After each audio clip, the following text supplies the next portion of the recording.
dollars worth of Bitcoin in June, right? And so the only way you can potentially win is by trading.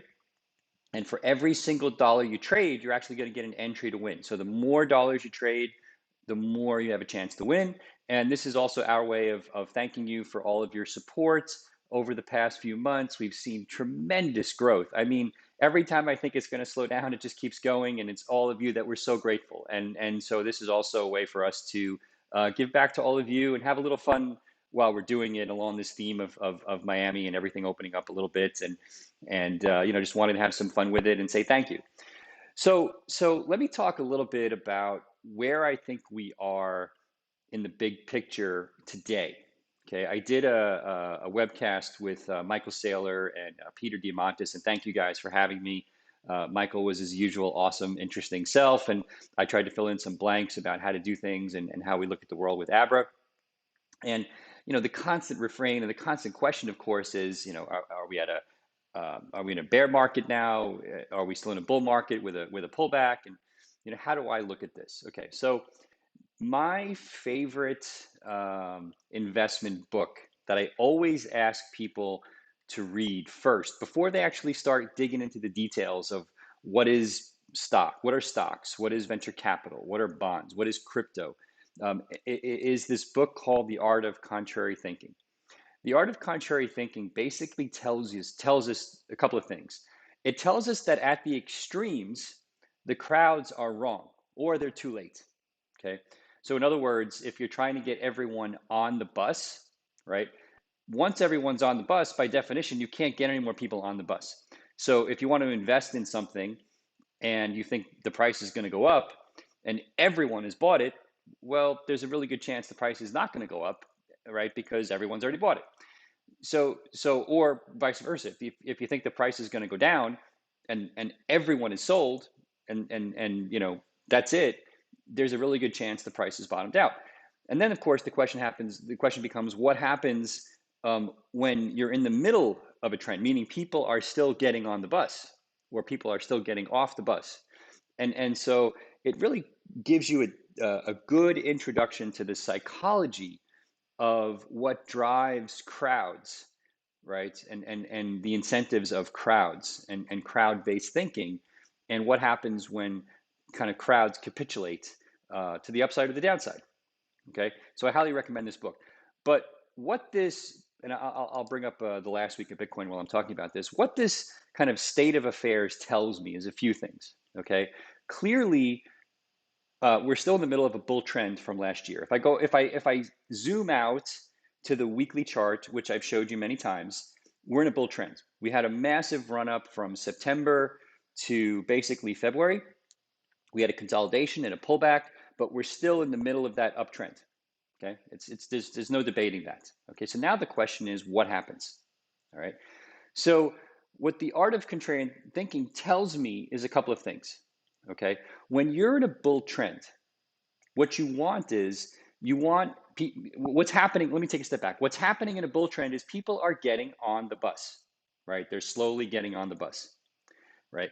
And eventually, what happens is you may run out of people to get on the bus, and that would indicate a price top, or you've temporarily run out of people to get on the bus, while the people who haven't gotten on the bus yet are waiting to see what's going to happen next, right? Meaning, is this too expensive?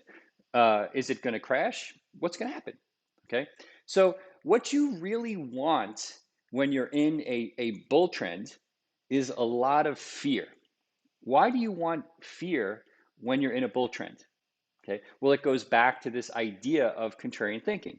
If you're in a bull trend and the price is going up and you have a lot of fear in the market, what that tells you is there's a lot of people who are sitting on the sidelines who aren't believers. They haven't bought. This happened with Apple stock, for example, over the last 20 years, right? When the iPod first came out, people were very bearish on Apple. I mean, Apple was basically left for dead. So everyone was off the bus. Everyone was off the Apple bus. And slowly, because of the iPod, people started to look up and say, hey, wait a minute. They're onto something with this whole digital music, digital media strategy thing. And slowly people started to get on the bus, but there was still tremendous fear surrounding Apple stock. That gave Apple a huge amount of energy to get propelled higher because slowly the fear turned to greed. Very slowly, meaning there was still a lot of fear in the market that created a lot of potential energy for people to be converted into bulls to buy Apple shares. Now, let's relate that to Bitcoin today or the crypto markets today. Okay, so there was an extreme amount of greed in the markets. Everybody was euphoric when the Bitcoin price hit close to 65,000 a few weeks ago, a couple of months ago now, right? And so what that tells us is, in the short term at least, it didn't seem like there were a whole lot of people left to get on the bus. All right. So what's happened since then? And remember, we're still in a bull trend because we've actually pulled back in a massive up market, right? So if I was to show, and I don't have it here easily, I'll bring it up in the background while I'm talking. If I was to show a chart of what's happened over the last few weeks, it would be with a weekly chart. It would be very obvious that we're still in, as I said, a bull trend. But now, right, that bull trend actually has a lot of fear associated with it. Now, what did we just say about fear? Well, fear in a bull market is actually our friend, because in a bull market, right, the more fearful we are, excuse me, the more potential energy we have to convert people, right, to get back on that bus or to get on the bus in the first place. Okay, so what that tells me is that it looks to me like we're in this model of extreme fear in the middle of a bull market. Now, there's no guarantees. The futures markets are actually predicting a price drop, further price drops. Now, that also points to a lot of fear. Again, traders would say, I don't want to touch this because there looks like there's more downside.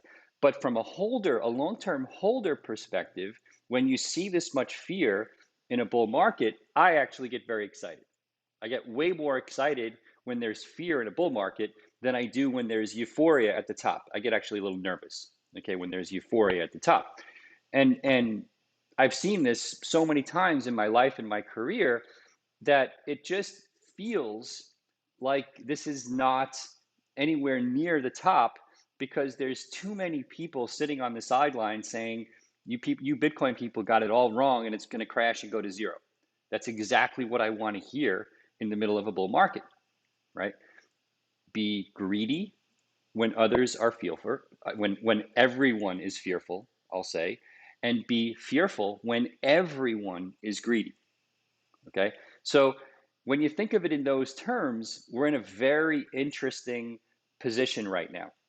There's this college student, I believe he's a college student, very interesting kid. His name is Will Clemente. He actually writes a weekly column for Pomp in his newsletter, and he's got his own newsletter, and I highly recommend it. You can find him easily on Twitter, either via Pomp's feed or I'll post a link to him after the show. But he actually looks at the technicals of what's happening on the Bitcoin blockchain to give us an indication of what's going on. And I apologize, Will. I'm going to give you a shout out, but I'm going to plagiarize a few of your comments because you just really nailed it this week. So I want to share this with all of you. So he made a few points. One, the accumulation process, which is that kind of sideways phase that I talk about, seems to be pretty much complete right now. Okay, which is awesome. Right. So that's good. Right now, next, what he tells us is that the profit taking has been nearly reset on every chart time frame that you look at, from the short term to the long term. Right? And the rate at which the short-term holders and traders has been selling has dramatically decreased, while the rate at which the long-term holders, and we can kind of tell based upon wallet addresses who's a short-term holder and who's a long-term holder. The rate at which the long-term holders are buying has actually increased. Okay. We're actually now sitting at the very bottom of the outside band of that stock to flow model that I've showed you many times. Okay. So now the stock to flow model, if it's going to hold, right, it needs to actually move dramatically higher in price over the coming weeks. Otherwise, the stock to flow model will effectively fail. Okay. And in the history of Bitcoin, it hasn't failed. That doesn't mean it's guaranteed to not fail. It's just it would be shocking to many of us if it did. All right. So all of that, right? The miner selling has dramatically decreased. Um, there's large, there's this large cluster of on-chain volume which is forming at the current price levels, which seems to be creating a floor. Um, you know, it looks like coins in general are not actually being sold at a loss right now, which means that people, long-term holders, are accumulating with no interest in selling, at least until they're in significant profit. So, and he also made the point, and I agree with this, that this is by far the deepest reset in Bitcoin since March 2020, when we had the big market crash last year. But this is happening in the middle of a bull run, right? So, I look again. I'm not here to tell you what to do. I tell you what I do. I tell you what I see when I kind of read my mystical tea leaves. What I'm seeing is the correction looks like it's over. There's tremendous fear in the market from the short-term people, meaning the short-term buyers, and I think that potential energy has a really good chance to propel us significantly higher this year. Okay. And if that starts to happen and we see what we call a short squeeze that pushes us higher, I may actually increase my personal targets, because my personal target for this year is still somewhere between 80 and 120,000. And if I really see a massive short squeeze quickly, that washes out a lot of these shorts now, because we are in a futures market which is predicting a pullback, I'm actually going to increase my price target for the year. We'll see, but that's where my head is at right now. So a little bit on Ethereum. I promised I'd talk about Ethereum. Ethereum's still down over the past week, another pullback, 10%. Bitcoin clearly leading the way this week. Last year, or going up into the last price run, it looked like Ethereum was in charge. Massive run-ups in Ethereum. I'm still bullish on Ethereum. I think that Ethereum has more price run-up potential than Bitcoin right now still, and it still is in a pullback from a massive bull run. Okay, so I'm not seeing anything significantly bearish on Ethereum in the midterm at all. All right, short term, still bearish. It could have a little bit more pullback, but if you're a long-term Ethereum holder, if you believe in the network upgrades, look, Ethereum is getting all of the NFT action. It's getting all of the DeFi action. It's getting all of the stablecoin action. It is on a application level tear. Okay. Um, Solana is getting a lot of attention right now as an Ethereum competitor, as a platform that has way more scalability than Ethereum. I'm very bullish on the technology. There's a few. I've mentioned Cardano many times. I've mentioned Solana. At Abra, we support technology competition, particularly for Ethereum. I think the ship has sailed in terms of what the digital gold narrative is going to be, minus the privacy and fungibility issues of Bitcoin right now. But at the Ethereum layer one level, there's some really interesting competition. Although it would take a gargantuan effort to uproot Ethereum. However, the Solana Foundation just raised I think $300 million from Andreessen Horowitz and FTX and a bunch of others, which is going to go a long way towards funding the development of Solana, and potentially buying a developer community that could compete with Ethereum. Ethereum has just massive developer support right now. And historically, if you're a tech guy like me in the software world, developer support is usually the most important yardstick for a platform, right? And as the leading platform right now, Ethereum has that developer support. Okay, so let me get back to my list here. A couple other points on Bitcoin, and then I'm going to take some questions. Let me see how we're doing here on the questions. So tee up your questions. I see a few of them across all the channels. Just a reminder, we're streaming on Twitter, Facebook, YouTube, let's see, Twitch, and we look at questions on all of them. We have some support staff looking at the different channels. If you have wallet-specific questions for yourself, the support staff there can help you, or send a note to support@abra.com. Let's see. Lots of really interesting comments. Okay, there's some questions here I'm going to get to. Give me a few minutes. Let me just make a couple of last points on where we are with Bitcoin. I showed this last week. A lot of people asked me to explain what this means. So basically what you're looking at here is kind of the current price of Bitcoin as of a couple of weeks ago, overlaid with the price run up from 16 to 21, and looks really interesting, right? And then on on the right hand side, you see the price in blue from 2010 to 2013, and it's scary when you overlay them how close it looks to where we are right now. And what that would tell us is, hey, by the end of this year, it looks like Bitcoin wants to go to 200,000. Now, as I said earlier, if we get a short squeeze and we still see this level of retail buying that we saw a few weeks ago, all bets I think would be off, and I think we scream higher. We'll see, but that's my prediction, and that would probably happen in the late summer, early fall. So don't be surprised if we have a few more weeks of going sideways. And here's the same overlay, but now compared to the prices from 2016 to 2018, where we had the big run up, and it looks like even more bullish. Meaning, if you overlay that kind of compressed time frame on top of the 2016 2018, we could literally see like $500,000 Bitcoin over the next 7 months, which would just be unbelievable. Okay, look, the other narrative that we're seeing constantly right now is this inflation narrative. I would be remiss if I didn't talk about this.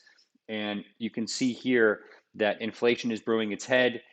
Policymakers, I think, want this to some degree, meaning that they prefer significant price inflation as opposed to some kind of depression, or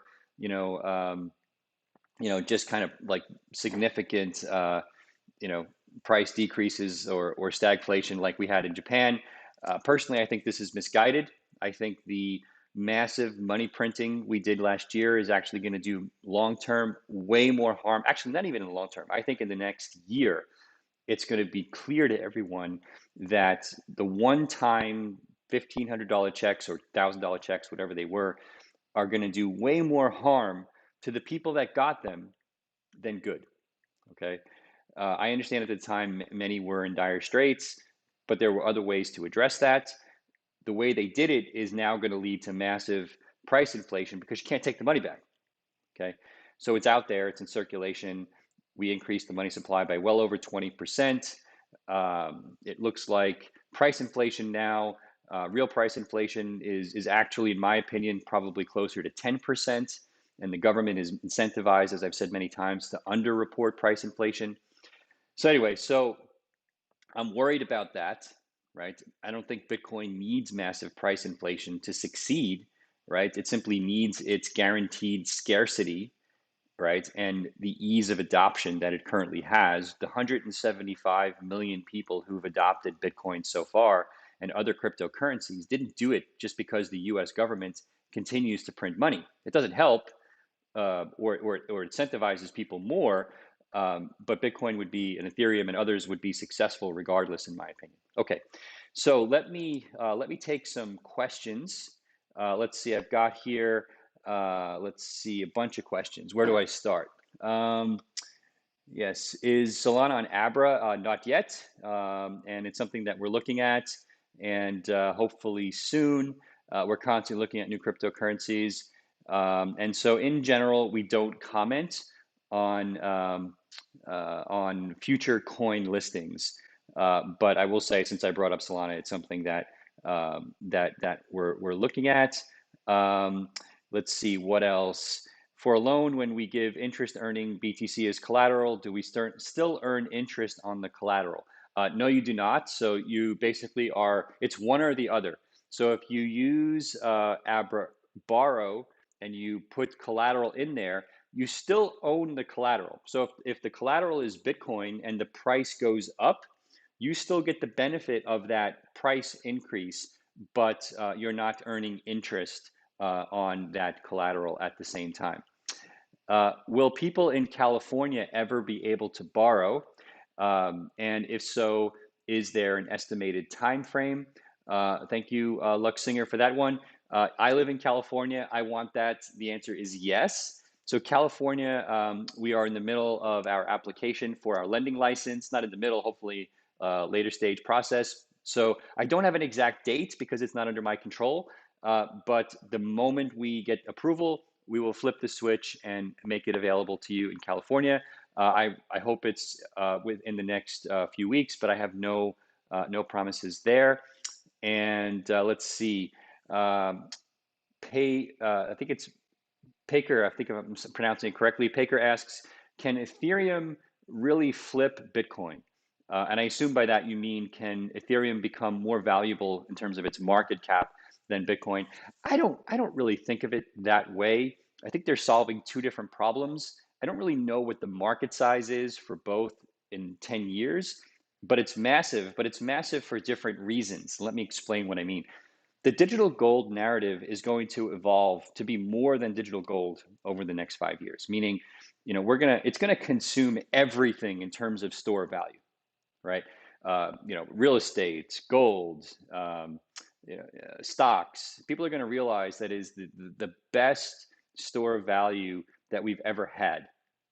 And if Lightning works the way we hope it does, it'll be the best money for making payments that we've ever had because it integrates with gold. If not, we'll use other currencies like Bitcoin Cash and Digibyte and others for person-to-person payments or merchant payments, but Bitcoin will win, in my opinion, as that kind of long-term store value.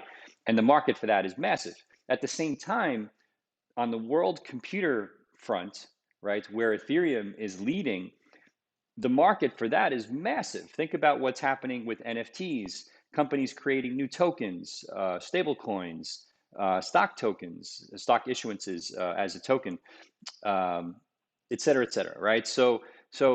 And I believe there's more applications of smart contracts like DeFi, for example, that haven't even really taken really like big hold at a global scale yet. I mean, DeFi is big, but it's just getting started. And I think it's the future of finance.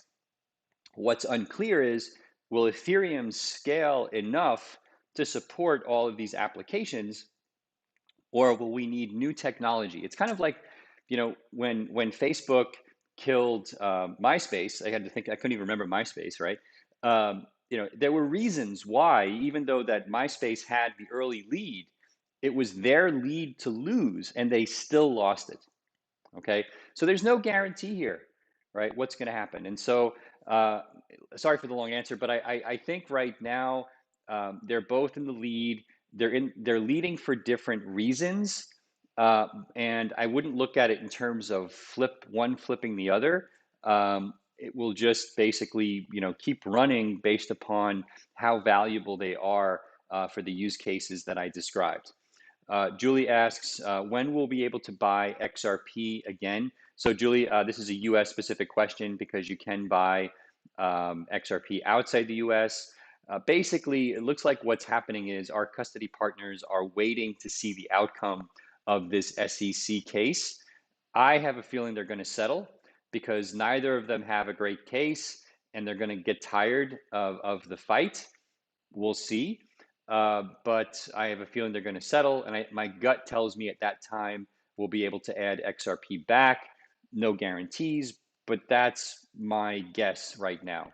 Okay, let's see. So other questions.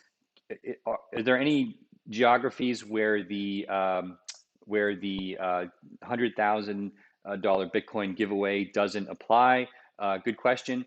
So anywhere you can use Abra, the giveaway this applies. All you have to do is trade, and if you trade, you are eligible to win the Bitcoin. Okay, and so here's the reminder on the giveaway. Another question related to the comments on where we are with the Bitcoin price. Um, can you explain how these on-chain metrics relate to how you look at whether or not we've bottomed in price? That's a great question. Okay, so let me take a stab at that. Um, so um, yeah, so let me take a stab at that, and it's a tough one. But all right, so where do I start? Let me go back to this Bitcoin chart and let me make a few points on this. All right. So as I said, we're basically in an uptrend, right? We've been in an uptrend more or less since August, September of last year, right? And if we look at the weekly charts, it's very clear that we had a pullback from that top, but we're still in the bull trend, right? To be a bear trend, you'd have to more or less do either a complete retracement or actually make a lower low, which would be, still from here, a huge drop in price, probably down to like 17,000, which I would be shocked and if that happened. Okay, so as I said, what we've had is we had profit taking in the very short term, meaning short term holders were taking profits. Long-term holders were not, right?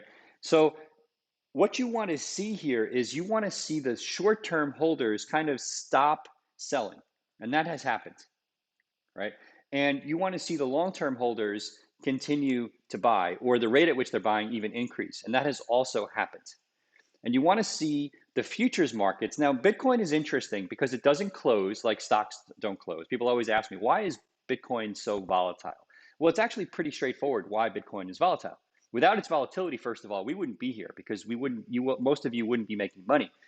And so Bitcoin is volatile because it's open for trading 24/7. International markets outside the US enable huge leverage, right? Up to 100x, which is not possible in the US. So many of you in the Western markets have a hard time getting your arms around this idea of the level of leverage that's possible in those markets, right? We're also sitting on, as I said, on the lower band of that stock to flow. And so what that tells us is that this is a model, and again, it's only a model, it's not guaranteed to work. The stock to flow model predicts that over time we'll see big bumps in the price of Bitcoin that coincide with the halvening events. And we just had that halvening event last spring, which is predicting somewhere between $100,000 and $250,000 for Bitcoin this year. If it's going to hold, we need to see a run up in price soon, or we would more or less have to admit that the stock to flow model has broken down and should no longer be considered valid. Okay. All right. Some of you were complaining about the audio. I didn't see that until now. Hopefully it's working for you now. On my screen. It's showing that the audio is working well. So let me take a few more questions. Let's see. And so I have a full Bitcoin. How much should I put onto Abra Earn? So Robert, personally, what I do is I keep all of my long-term Bitcoin holdings in Abra Earned because I simply get free Bitcoin, right? You are taking, it is an investment, but I've explained many times in the Money Talk shows how Abra Earn works. And myself and our management team at Abra, we actually use Abra Earn for earning on our Bitcoin. And so it's a personal preference. And you also have pretty much, especially with one Bitcoin only, near real time access to the Bitcoin. Okay. Let's see. So Maximo asks, can we buy tokens using credit card in Abra? The answer is yes. If you're in the app, just go to deposit and click on use credit card, and you'll be able to use your credit card. So if you see at the top of the screen here, there's an add money button when you're in Abra Trade. You click on that, and you're able to use your credit card to basically buy Bitcoin, deposit cash, buy a bunch of altcoins. We actually even support third-party wallets. So if you want to buy and deposit into your own wallet that you use somewhere else, that's totally fine too. Okay. Let's see. So some more interesting questions. So here's the question that I wasn't sure. A bunch of you have been asking me this. Um, yeah. So what are my feelings on Elon Musk? So look, so I think that Elon is brilliant. I think he is one of the best entrepreneurs along the lines of, the likes of Rockefeller and Steve Jobs that the world has ever known. I think that he doesn't look at things the way we do or the way most people do. And I don't think he really cares about our narratives about digital gold and, doing person to person payments via Bitcoin or Lightning or Bitcoin Cash or DigiBuy. He doesn't care about any of that. I do think he's leveraging this whole Twitter discussion on crypto and this Twitter community to generate more social media following for himself, which helps his personal brand, which helps Tesla stock, it helps, or Tesla sales, it helps SpaceX stock, et cetera, et cetera. So I think we need to be careful about putting so much weight in what any one person says. And so to that degree, I don't follow him on Twitter. Lots of friends share his tweets with me. It doesn't matter to me what he tweets about crypto. My personal feelings on crypto have nothing to do with Elon Musk. I think him accepting Bitcoin for payments for Tesla's cars was a big mistake. Bitcoin is not optimized for person to person or merchant payments right now. It's simply too expensive. It's optimized for the digital gold narrative, and we should call it what it is. If he wants to accept other cryptos for payments for Tesla or any other merchant wants to do that, go right ahead. Makes perfect sense. Okay, so let's see. So when are we going to add more cryptocurrencies on Abra? Good question. So as I said, we don't comment on on specific coins when we're going to add them. In general, we're constantly looking at more cryptocurrencies. We're a little bit conservative. We don't want to just blindly add tokens that we think either have no value, have no use case, are being pumped by a small number of users as potentially some scheme. So we do dig in a little to figure out what's real, what's not real, et cetera, et cetera. So stay tuned. We are constantly adding more tokens. There are more coming that we're adding to the app right now. So you'll see announcements on that soon. But we don't pre-announce, any tokens. So David asks. So let me jump to the bottom here. Yeah. So have we ever had issues with hacking? Great question. Look, no. Number one. Two. Um, I think Abra has the best security model that I've seen in the hosted wallet space. And when I say hosted wallet, that means you're trusting Abra as kind of your crypto bank, right? And you need to be very careful about who you trust in the crypto space. Part of why we do money talks every week, part of why we do all these AMAs, why we have so much content online, why we're hiring so many people in support is we want you to have ready access to the party you're trusting to hold your crypto. And we want to be that party long term. Okay. So we've never suffered a hack. I think we have a fantastic security model. My team trusts Abra for its own crypto purposes. And I think we're getting even better at it as we go. All right. What's my favorite charting tool? Well, I do use, thanks for that question, Robert. I do use the charting inside of Abra for a quick look at what's happening in the markets. I use, for more detailed kind of like, technical analysis, I tend to use TradingView, which is kind of the gold standard now in very advanced charting. For a lot of people who aren't advanced traders, TradingView is probably overkill. But the Abra charts are pretty darn good, and I use them a lot. And you can use your finger and scroll over the chart and really get a real time, or you can see the historical price by just using your finger, which is very cool on a smartphone. There's some other charting features and advanced trading features that we're going to be talking about in the coming months. I don't want to give that away now. Let's see. Do I diversify where I store my crypto, or do I keep it all in Abra? So Dave, I only use Abra. Okay. Before we had Abra Earn, I used to keep my crypto in hardware wallets. And ever since we launched Abra Earn, not only did I move my crypto into Abra, I also moved my cash into Abra. So any cash that I don't need in real time to pay bills, that I'm not investing in stocks or Bitcoin, I keep in Abra earning 10%. Okay, so I think we're paying about 4.5% on Bitcoin and Ethereum, 10.5% on dollars, which is the highest rate in the crypto space. So you can deposit your stable coins, you can wire money, and which will be converted to stable coins. And when you wire out, any stable coins you're holding are converted back to cash. So it's again, I only use Abra. Let's see. Lots of interesting comments where people are identifying themselves.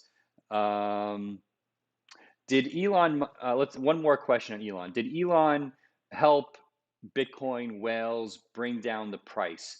I actually don't think so. I think that the pullback was really a function of where we were in this overbought state. I don't think that the president of El Salvador created a spike in the price this week. I honestly don't. I don't think Elon caused Bitcoin to crash as hard as it did. Bitcoin was already pulling back, right? And Bitcoin was already overbought. He just exacerbated what was already happening and maybe caused a few percentage points extra pullback, which we then recovered from.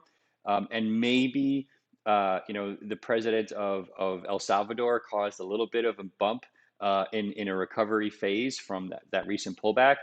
But I think the technicals of the market, the futures, are basically too big at this point to be manipulated by such kind of short-term thinking and short-term news. So I would be very weary of news-driven narratives on the price of Bitcoin in general.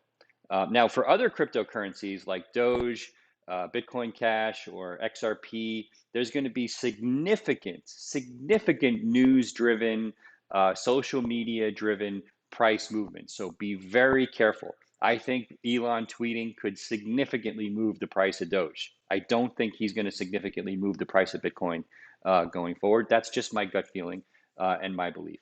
Okay. Let's see. So, what will the custodians of fiat US dollars do to earn yield once they are swapped for a crypto? Well, so I think you mean what will banks do? And I think banks are actually going to adopt this crypto model for money market accounts long term. We'll see.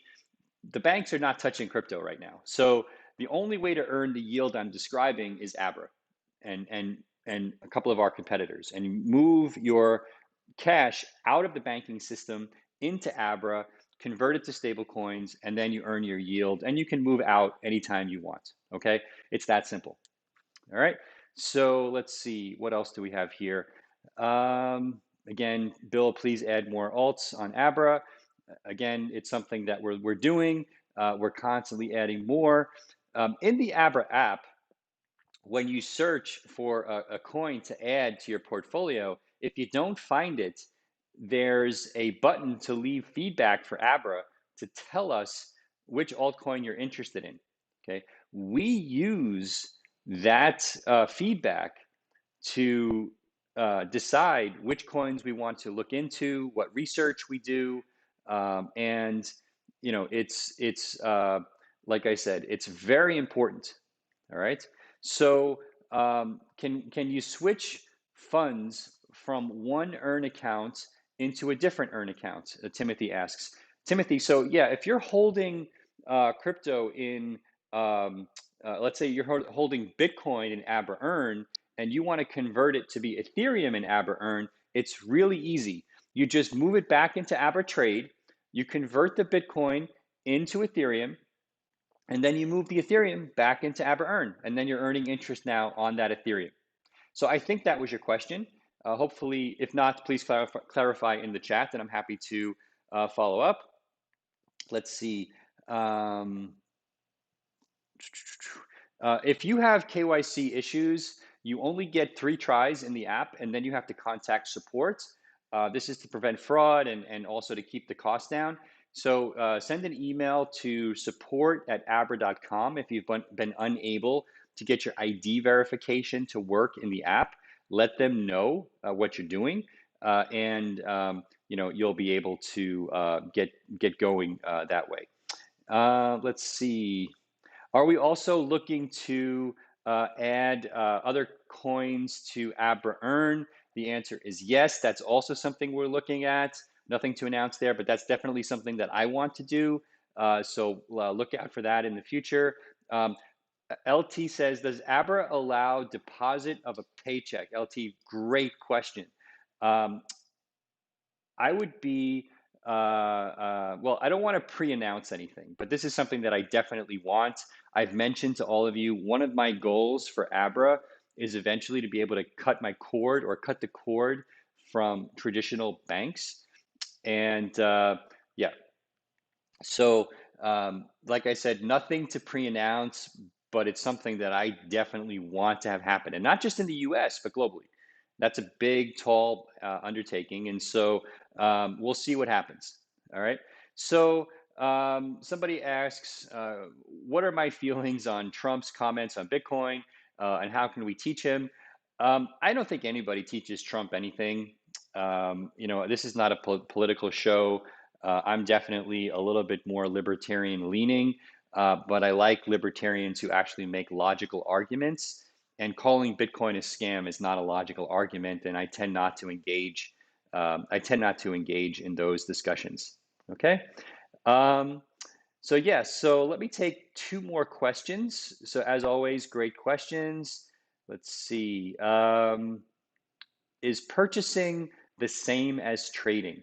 Yes. So if you're depositing dollars into the app and you convert those dollars into Bitcoin or Ethereum or any of the currency, that's a trade. So when we say buy Bitcoin in the Abra app, you're actually doing a trade. You're trading your dollars for Bitcoin. Or if you're selling and you're converting your Bitcoin to dollars, that's also a trade. Okay. So good question. Don't be afraid to ask questions on the terminology. Every industry has and every business has its own terminology, and trading and Bitcoin and crypto is no different. It's also got its own wacky terminology, and we want to help you, especially a lot of you who are non-native English speakers. Somebody asks what my thoughts are on Abra embracing Lightning. I got a couple of questions on that earlier. Look, as I've said many, many times, we're bullish on the idea of Lightning. It's very, very early. We don't see huge demand for doing person-to-person payments via Bitcoin right now. We see more demand for doing person-to-person payments via dollars, which would imply stablecoins. So this is something that we're looking hard at, in the near term, as part of that whole question about would I be able to deposit my salary into Abra, right? Well, there's a lot of implications of that. If I'm going to make Abra kind of my bank, then I need to be able to do payments, to send money to people, wire money, pay my bills. There's a whole bunch of implications for that. Okay. So Dave asks, can you explain the fees for Abra? So let me just, and can I relate it to other exchanges? So Abra is not an exchange, right? We don't run an order book. We source liquidity from other exchanges, right? So what that means in English is that if you're buying in small amounts, you're using Abra as the front end, let's call it brokerage, to say, okay, I want to convert my Tether to Bitcoin or my Bitcoin to Ethereum. And the price that you have on there is simply the price you're getting. And that includes the price that goes to the exchange for, let's say, buying that Bitcoin, plus a spread that goes to Abra. And so that spread is dependent upon many, many factors, especially for the less liquid tokens where you may have to go into the order book deeper. And the less liquid the token, the higher the spread may appear versus the spot rates. Okay, so it's not as simple as just comparing the price on an exchange, because when you're looking at an exchange, you're only seeing a very small purchase at any given time. Larger purchases will have very different prices. Less liquid coins will have very different prices. Let's see. Lots of compliments for Abra. Thrilled to see it. Love Abra. Keep going. Abra rocks. Thank you all very, very much. Let me take one more question. Let's see. Is there a limit to the entries for the Bitcoin sweepstake? There is not. So trade away. You're good to go. And the more you trade, the more you can win, or the more chances you have to win. Okay. So very committed, hardworking team at Abra. Thank you. Love your amazing team. Thank you so much, Will, for that. Love it. Again, I'm seeing some user-specific support questions. The best thing to do there is to use our great support team. We're hiring as fast as we can to beef up support as well. You can contact them at support@abra.com, and they will gladly answer your questions. And let's see. Miami has been awesome. I've really enjoyed the time here. I've met so many Abra users this week. Love it. Remember our giveaway. Again, the more you trade, the more you can win, or the more chances you have to win. And that's it. So be smart, make smart investment choices for you. I think we're at a bottom. We'll see again next week. Maybe I'm wrong. Maybe we're going to get a slight pullback before we go higher. I don't know. I just look at what history leaves clues, and I try to look at that history and then relay those clues to you as I see them. And so make decisions for yourself. And in the meantime, have a fantastic weekend, and we will see you next week on Money Talks. Take care, everyone. Have a great weekend.